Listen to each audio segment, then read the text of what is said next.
El 11 de marzo de 1898, un adolescente llamado Peter Dineka zarpó desde su país, Rusia, hacia las costas de Canadá. Para él, se trataba de ir literalmente a la otra punta del mundo. Él pasaría a ser un evangelista, al cual Dios usaría de una manera impresionante. Pero Dios iba a enseñarle una lección inolvidable. Su familia había trabajado mucho tiempo para conseguir ese ticket para su futuro. Su madre había preparado suficiente comida para su largo viaje. Más que nada, pan y ajo, ya que no tenían dinero para comprar otras cosas. Cada día Peter miraba por las ventanillas del comedor del barco y observaba cómo los viajeros ricos disfrutaban de comidas extravagantes. Cómo los envidiaba al regresar a su pequeño camarote a comer su pan con ajo. Más o menos a la mitad del viaje, algunos de los marineros se dieron cuenta de esto y le prometieron que si él los ayudaba con sus quehaceres diarios y lavaba la vajilla en la cocina, ellos le darían comida a cambio. Peter estaba más que contento y comenzó a trabajar muy duro y comenzó a recibir comida a cambio tal como se lo habían prometido. Recién, en el último día del viaje, Peter se enteró que las 3 comidas diarias estaban incluidas en su boleto. Él tenía que estar con el resto de la tripulación. Lo habían engañado para que hiciera todo el trabajo a cambio de una comida que ya le pertenecía. ¡Qué tremendo! Muchos de nosotros en la actualidad sabemos que nuestro boleto al cielo es gratis, pero no comprendemos los privilegios que este boleto nos da. El apóstol Pablo ha estado describiendo todo lo que está incluido en este boleto. Hemos sido escogidos por Dios y hemos recibido el boleto al cielo. Y a los que Dios llamó, a esos justificó, o sea, los declaró justos, y a los que justificó, ya los glorificó. Todo eso está incluido en el boleto, imagínese. Parte del problema del creyente es que no entiende lo que posee. Tiene el boleto al cielo, pero no está seguro si ese boleto está asegurado. No comprende cuán amplio y eterno es ese boleto. Así que muchos en la actualidad están inseguros en su fe. A muchos se les ha dicho que pueden perder ese boleto. Se les ha enseñado que a la mitad del viaje puede que le arrojen por la borda o que lo pongan en otro barco y los envíen de vuelta. Cualquiera que va en camino hacia el cielo no quiere dar la vuelta y regresar, se lo puedo asegurar. Cualquier creyente verdadero puede estar completamente seguro de su salvación. Uno no puede cambiar de barco en el mar. Es más, el creyente no tiene que trabajar para lograr estar en el comedor de la gracia de Dios. Todo esto está incluido en el boleto del creyente. Todo está pagado. La seguridad del creyente en esta salvación tan grande ha sido el énfasis de Pablo al concluir esta última sección de Romanos capítulo 8. Vamos a gastar el programa de hoy y tal vez el de mañana hablando de la seguridad del creyente. Este párrafo es realmente impresionante. Algunos lo han llamado el himno de seguridad, la canción triunfal, la meseta más alta en la revelación divina. Un erudito dijo que este pasaje es la cúspide más alta en la cadena montañosa de la Escritura. Pablo comienza la primer parte del versículo 31 tomando, por así decirlo, o inhalando profundamente y luego exclamando, ¿qué pues diremos a esto? En otras palabras, a la luz de esto, ¿qué vamos a hacer? ¿O a qué se refiere con esto? Sin embargo, estoy seguro de acuerdo con aquellos que exponen este pasaje diciendo que Pablo alcanza en el clímax de la epístola entera aquí en este pasaje. Es la cúspide del pensamiento y la lógica del Evangelio. Hemos estado mencionando en el capítulo 1 la corrupción y depravación del hombre, capítulos 1 y 2 de que el hombre es inexcusable, capítulo 3 el fracaso del hombre pecador en comprender o desear el Evangelio, capítulo 4 la inhabilidad del hombre en impresionar a Dios con la religión o su linaje, Capítulo 5 estudiamos el origen de la naturaleza pecaminosa del hombre, de la cual no se puede escapar. Capítulo 6, la esclavitud de la humanidad al pecado en vez de a Dios. Capítulo 7, el conflicto del pecado y el espíritu, inclusive en los creyentes. Capítulo 8, el Dios Redentor que inicia, elige, llama, intercede a favor nuestro para traernos a la luz y a la vida en Él. Ahora, ¿qué vamos a decir acerca de todas estas cosas? Quiero hacer algunas declaraciones en cuanto a la seguridad eterna del creyente. Permítame darle 7 preguntas. He tomado la pregunta de Pablo y la he puesto en 4 declaraciones, 4 pruebas irrefutables de la seguridad del creyente. Primer declaración. Declaración número 1, tome nota. Como siempre le animo, tome nota de esto. Declaración número 1, como Dios fue quien lo liberó, no hay nadie que pueda destruirlo. La primera declaración es, como Dios fue aquella persona que nos liberó, no hay quien nos pueda destruir. Permítame repetir esto. Como Dios fue aquel que hizo toda la obra de liberación, no hay nadie que pueda destruirnos a nosotros. Fíjese nuevamente el versículo 31. Dice, ¿qué pues diremos a esto? Si Dios es por nosotros, ¿quién contra nosotros? Dentro de esta pregunta encontramos la primera declaración de Pablo. La salvación del creyente no puede ser destruida. ¿Puesta en duda? A veces. ¿Desanimada? Claro, a veces también. ¿Vencido en algún momento? Seguro. Pero la salvación, seguridad, relación, posición y aceptación en Dios pueden ser destruidas. Jamás, jamás. Usted puede escribir en el margen de su Biblia, junto a la frase, si Dios es por nosotros, la palabra ¿cómo? Como Dios es por nosotros. Esa pequeña partícula traducida sí, si Dios es por nosotros, no se refiere a la posibilidad, sino a la condición verdadera. Para los que, como yo, no son muy buenos en la gramática, podríamos traducir eso de la siguiente manera: como Dios es por nosotros. En otras palabras, Pablo está diciendo, dado el hecho de que Dios está con nosotros, no puede aparecer un poder más fuerte que nos destruya. Eso es lo que está diciendo.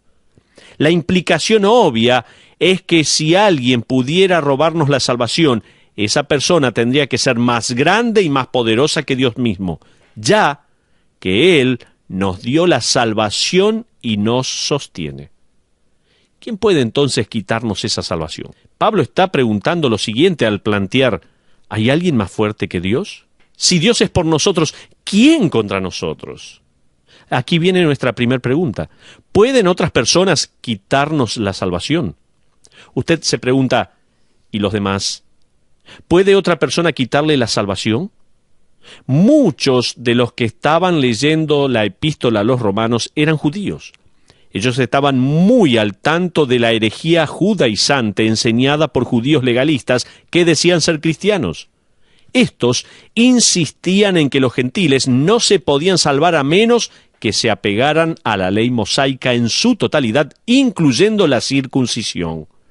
Estos esperaban quitarle la seguridad de salvación a los gentiles, insistiendo que tenían que cumplir con algún acto de la obediencia a la ley. Algunas cosas nunca cambiaron. ¿Sabe qué? Porque hoy en día también muchos están reclamando muchas cosas así. En la actualidad hay denominaciones protestantes que quieren agregarle a la obra de Cristo, requiriendo obras por parte del hombre, tales como el bautismo para asegurarse la salvación, etcétera, etcétera, etcétera. Puede que digan, pero Pedro no dijo, arrepiéntanse y bautícense para la remisión de sus pecados. Sí. Pero esa pequeña palabra para puede traducirse como resultado de o a la luz de. O sea que Pedro está diciendo arrepiéntanse y bautícense como resultado de la remisión de sus pecados. Eso es lo que decía el apóstol. Hay una iglesia que enseña que la salvación puede perderse si uno comete los llamados pecados mortales, como si un pecado no fuera fatal. La iglesia también se adjudica el poder y la autoridad para revocar la gracia, el quitar la gracia de aquellos que no siguen sus tradiciones. Al igual que los fariseos del primer siglo, la Iglesia agrega a lo que Dios dice en su palabra. No existe ningún pasaje de la Escritura que le dé el derecho a la Iglesia, a cualquier iglesia o a un individuo, a quitarle la salvación a alguien. El apóstol Pablo deja ver en este versículo que para hacer eso uno tendría que ser más grande que Dios, ya que Dios inició la salvación y ha prometido preservar al creyente. Jesucristo dijo en San Juan 10, 27 al 29 de esta manera: mis ovejas oyen mi voz, y yo las conozco y me siguen, y yo les doy vida eterna y no perecerán jamás, ni nadie las arrebatará de mi mano. Mi Padre que me las dio es mayor que todos, y nadie las puede arrebatar de la mano de mi Padre. En otras palabras, quien sea capaz de quitarle la salvación sería más grande y poderoso que Dios, y como no hay nadie que sea más grande y poderoso que Dios, nadie puede quitársela. Nadie puede tener mayor seguridad que esta. Pero otra pregunta: ¿puede Dios quitarnos la salvación? Tal vez alguien se esté preguntando esto. ¿No podría Dios quitarnos la salvación? Para que Dios nos quite la salvación se requiere que Dios haya fracasado. Para que el Dios Trino, que nos escogió, nos llamó, nos redimió, nos sumergió en la vida de Cristo, nos imputó la justicia de Cristo y nos selló con el Espíritu Santo, decida quitarnos la salvación, requeriría un fracaso de su parte al no guardar su propia palabra de preservarnos y glorificarnos en el cielo.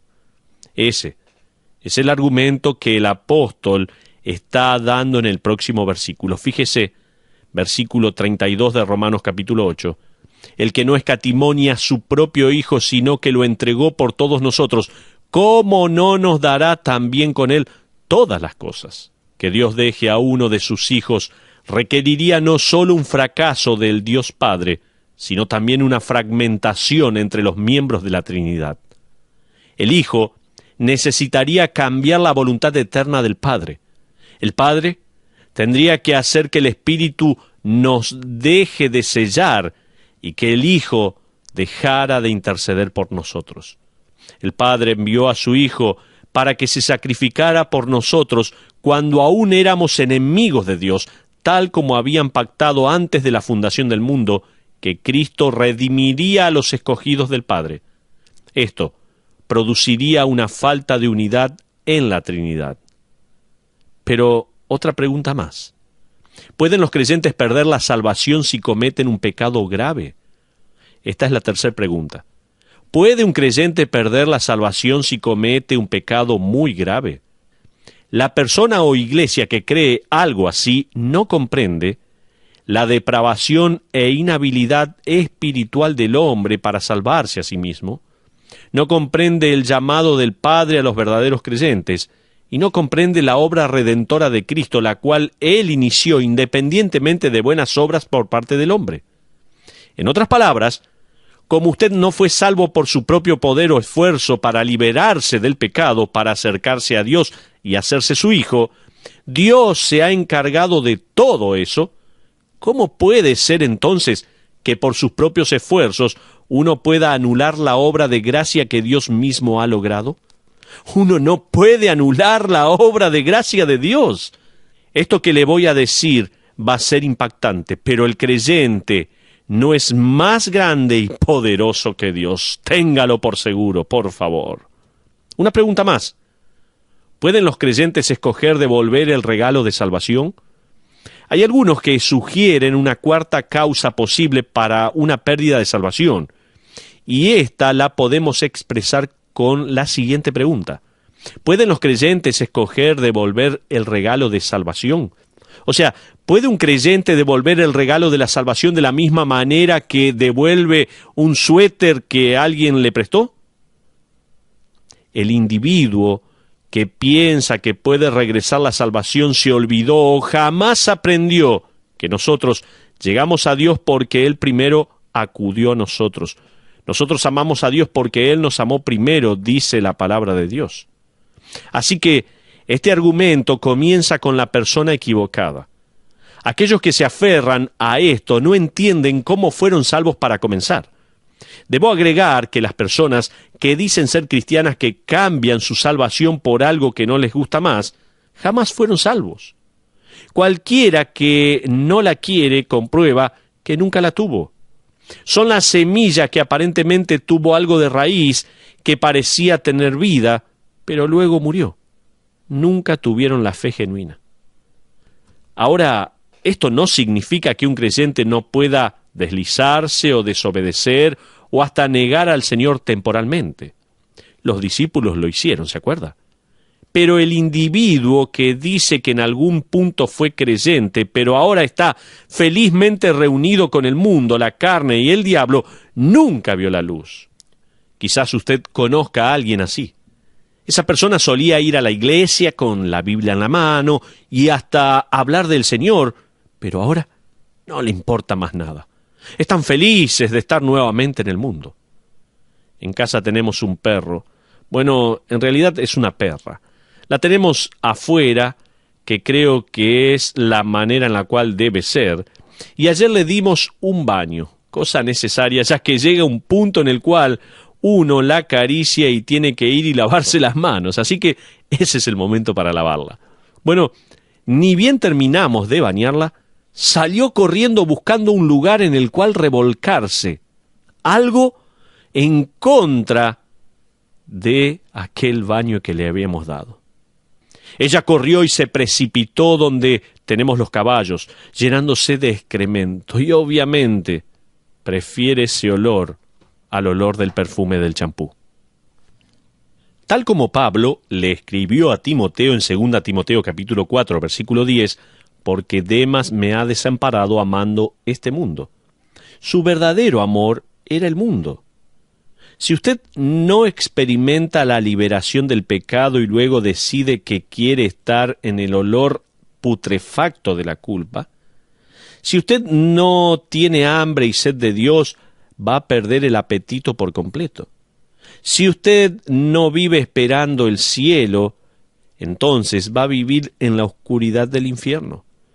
Si usted no tiene comunión con otros creyentes y canta alabanzas, despreciará a la iglesia de Dios. Si no camina con Él, confía en Él y depende de Él, va a decidir que nunca lo necesitó. Téngalo muy en cuenta esto. Es este el tipo de individuo que Juan tiene en mente al escribir en 1 de Juan 2:19 en cuanto a algunos que dejaron la asamblea. Allí leemos, salieron de nosotros, pero no eran de nosotros, porque si hubiesen sido de nosotros, habrían permanecido con nosotros, pero salieron para que se manifestase que no todos son de nosotros. Entonces, para el verdadero creyente, Pablo declara que nada puede destruir lo que Dios ha hecho, ninguna iglesia, ninguna persona, ninguna tradición, ni otro creyente. Ni Dios mismo puede anular lo que ha hecho. La vida eterna es eterna. Uno jamás se le acercó a alguien y le dijo, ¿no te gustaría escuchar acerca de la vida temporal? O tal vez, ¿no te gustaría saber más en cuanto a la doctrina de la inseguridad eterna? Antes de dejar esta primer declaración, me gustaría hacer énfasis en el juego de palabras que Pablo hace y que los lectores judíos comprendían inmediatamente. Al comienzo del versículo 32, Pablo usa una frase sacada de la historia de Abraham e Isaac. Pablo escribe lo siguiente, el que no escatimó ni a su propio hijo. Estas palabras vienen directamente de la traducción griega de la Biblia hebrea, a donde Dios felicita la fe de Abraham en cuanto a sacrificar a su único hijo Isaac, y él le dice lo siguiente a Abraham, por cuanto has hecho esto, y no me has rehusado tu hijo, tu único hijo, de cierto te bendeciré. Lo irónico de esta historia y el uso de las palabras de Pablo es que no podían ser pasadas por alto por el lector romano.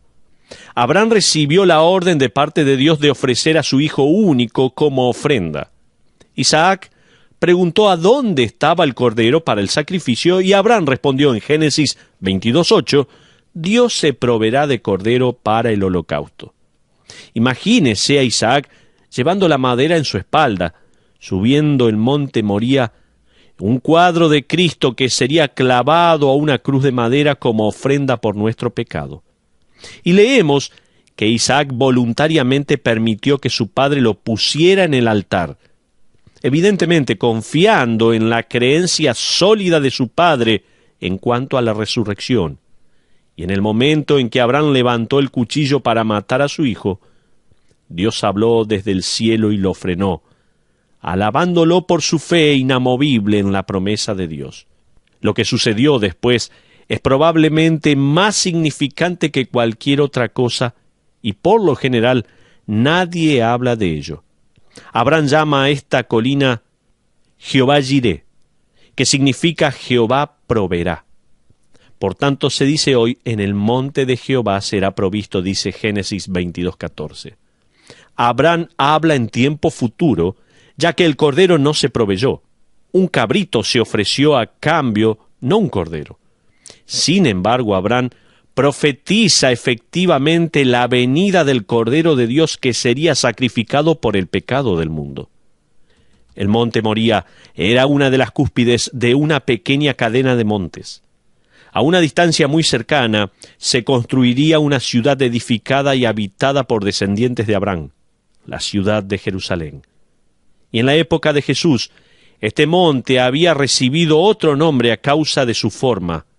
La gente le llamaba, en arameo, Gólgota, que tiene la forma de una calavera. Amigos, la profecía de Abraham se haría realidad hasta en el último detalle. Él profetizó en el versículo 14, en el monte de Jehová será provisto. Y sería en este mismo monte en el que Isaac, el hijo de Abraham, fue salvado, que miles de años después, el único Hijo de Dios no sería salvado. Tal como escribe Pablo en Romanos 8:32, Él sería entregado por todos nosotros. Dios diseñó cada detalle. Dios planeó su redención desde la eternidad pasada.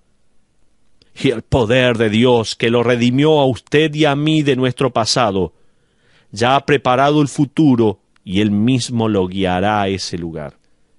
No hay nada lo suficientemente grande como para detener a Dios. No hay nada más poderoso que lo pueda contener. Si Dios es por nosotros, ¿quién contra nosotros? Como Dios fue quien lo liberó, nadie puede destruirle.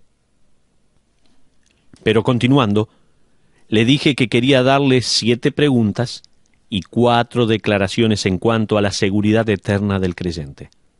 La primera declaración que mencioné era, como Dios fue quien lo liberó, no hay nadie que pueda destruirlo. Ahora, déjeme mencionar la segunda declaración que quiero hacer énfasis en este momento.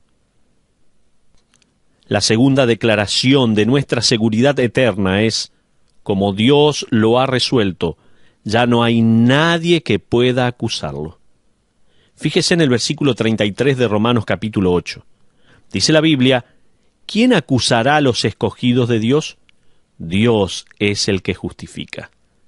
El enemigo puede susurrarle al oído, seguro, Dios hizo todo por usted y Jesús murió por usted, pero mírese al espejo, usted no se lo merece. No se merece esa salvación, no se merece el cielo. ¿Cuántas veces se nos susurra esto? Job capítulo 1 nos informa que Satanás tiene la habilidad de acusar a los creyentes ante Dios. En otras palabras, él le dice a Dios, ¿ves a Steven ahí abajo? ¿Viste lo que hizo? ¿Para qué lo quieres? ¿Para qué quedarse con él? Este versículo en realidad usa términos legales. La palabra acusará significa traer ante el juez.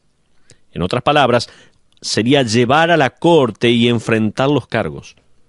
¿Son reales los cargos que tenemos en contra nuestra? Sí. Satanás no necesita inventar acusaciones. Tenemos tantas cosas en contra, ¿no? Nosotros le damos toda la ayuda que necesita, seguro. Nuestras conciencias están cargadas más de lo que deberíamos y nuestras acciones y pensamientos suman más a nuestras potenciales acusaciones. Pero, espere un momento. Pablo provee la respuesta desde la corte celestial. Fíjese nuevamente en el versículo 33b. Dios es el que justifica, dice. Es Dios el que toma a pecadores y los declara justos, santos. Es Dios el que imputa la justicia de Dios a pecadores en bancarrota. En otras palabras, Dios le dice al acusador, tú no me puedes decir nada que yo no sepa. Cuando yo justifiqué a Steven, a José, a Susana, sabía de los pecados que habían cometido antes y después de ser salvos. Yo lo sé todo acerca de ellos y mi Hijo pagó por todo. Pecados pasados, presentes y futuros. De hecho, ellos aún no saben lo que van a hacer, pero yo ya he incluido el pago eterno de mi Hijo por sus pecados y los declaro justificados. Dice la Biblia en 1 de Juan 1:7, y la sangre de Jesucristo su Hijo nos limpia de todo pecado. En la mayoría de los países, si uno es culpable de algo, éste apela inmediatamente a una corte superior. Hasta en un juicio ante el jurado, uno puede apelar si es que hubo algún error al presentar la evidencia o si el juez cometió un error en sus instrucciones hacia el jurado o hacia afuera. Si usted fue declarado culpable, su esperanza se apoya en una apelación a alguna corte que pueda fallar a su favor. Ese es el punto que Pablo está tratando de hacer.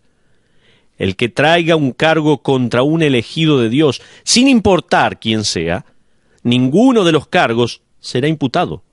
Usted ha sido perdonado por completo. No hay otra corte más importante que pueda cambiar el veredicto de la corte del cielo. ¡Qué maravilla! Gloria a Dios por esto. No existe un juez que pueda quitarle la redención basada en algo nuevo, en alguna nueva evidencia. Nadie puede desafiar su veredicto a favor suyo. Dios, el soberano, el juez supremo, ha tomado el martillo en su mano agujereada y lo ha hecho sonar en el banco, y el sonido hace eco por todo el universo y su veredicto jamás será revertido. Su caso está cerrado para siempre, por la eternidad. Usted está seguro para siempre.